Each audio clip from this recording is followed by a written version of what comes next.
Guys, I'm gonna red pill you on the red pill.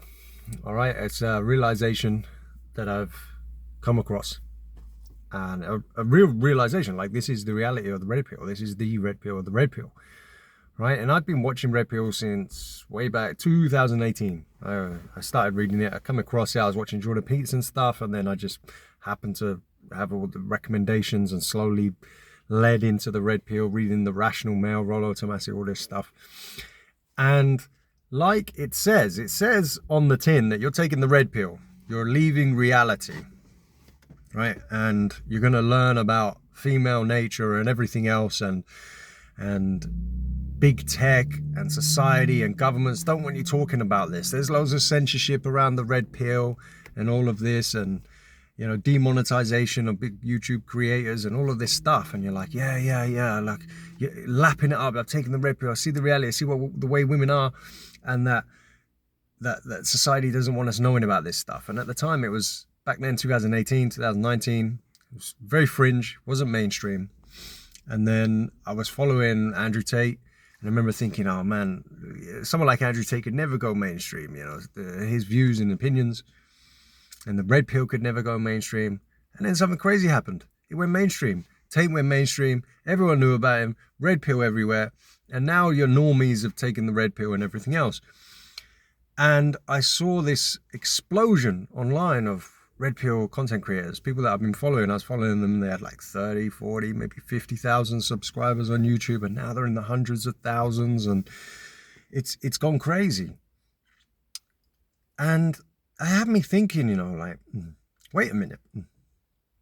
If this is counterculture, if this is what they're all telling us, this is the red pill, this is not what elites want us to know, right? This is not what big tech wants us to know, and all this censorship.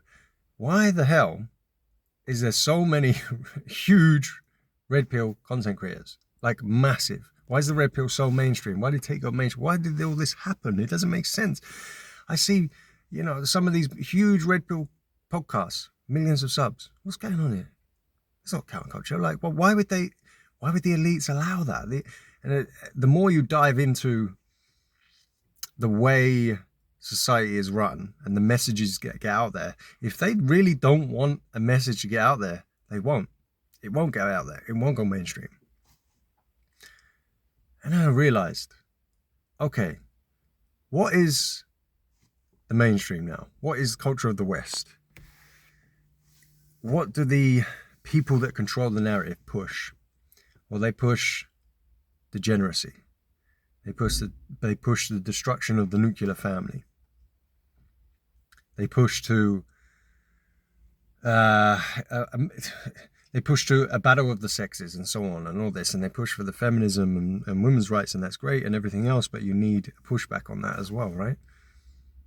And then you look at what the red pill actually is today. What does the red pill really represent now? It represents that degeneracy.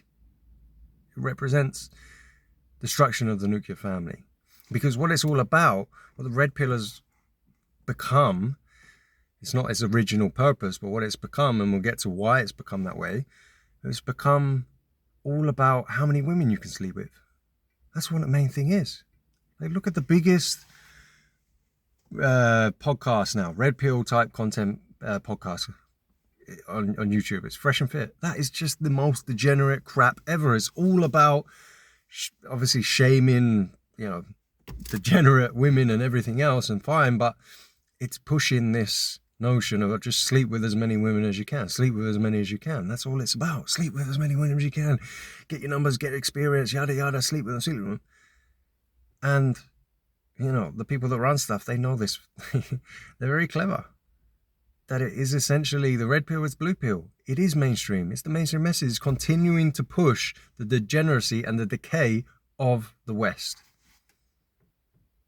And it wasn't its major original purpose. The red pill's original purpose was so for men could figure out, right, female nature, so they could identify red and green flags, which would better equip them at finding a wife, essentially, right? It would arm them with that knowledge so they can go into the dating world and understand what they need to look for in a wife and what they need to avoid.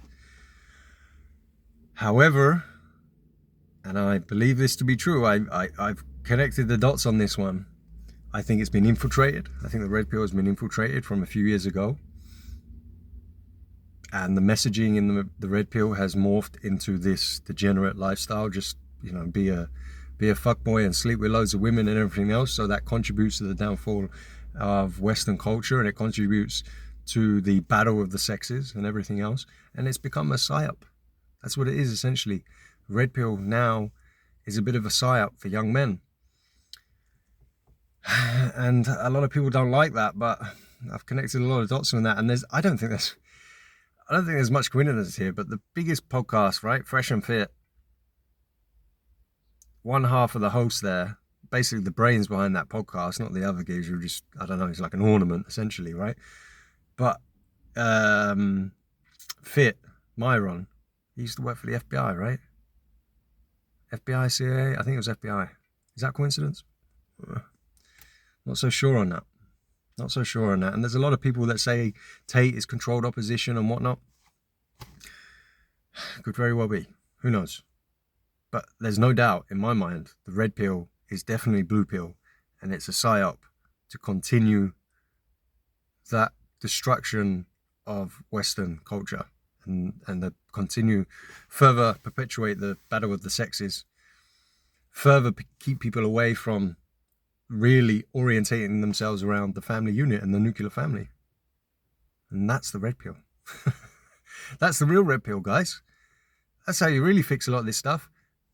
Orientate yourself around the family. It's literally, this sounds like, I don't mean to be all like arrogant and stuff whatnot, but it's literally like guys like me, that we're the biggest threats in terms of the message we're putting out there. So people like me who are married, right? Who are raising kids, raising children, who also are based, who also see a lot of the bigger picture, not everything, of course, blind spots and ignorance, and maybe I've been psyoped into some things, but, you know, I'm definitely awake to a lot of it and whatnot. It's guys like me and who have a platform, have a bit of a platform and spreading the message. They're the real danger. They're the real danger to big tech and the blue pill message out there. So something I want you to think about. If you're red pill, you're in that ideology, see it for what it is. We're being played. We're being played, guys. And I was in it. I believed it. I lapped it up. But, you know, we're being psyoped at every corner here. Every corner, and we'll be played to fight against each other in every way. And the red pill's perfect for that. Get men and women fighting each other. So you're distracted from the real, the real crap that's going on. So, what do you think, guys? What do you think? I'd love to hear your opinion on this one. If you enjoyed this topic, you enjoyed this discussion, join me in my free community as well. We have discussions a lot like this and many more and deeper than this inside that community. Link is in the pinned comment.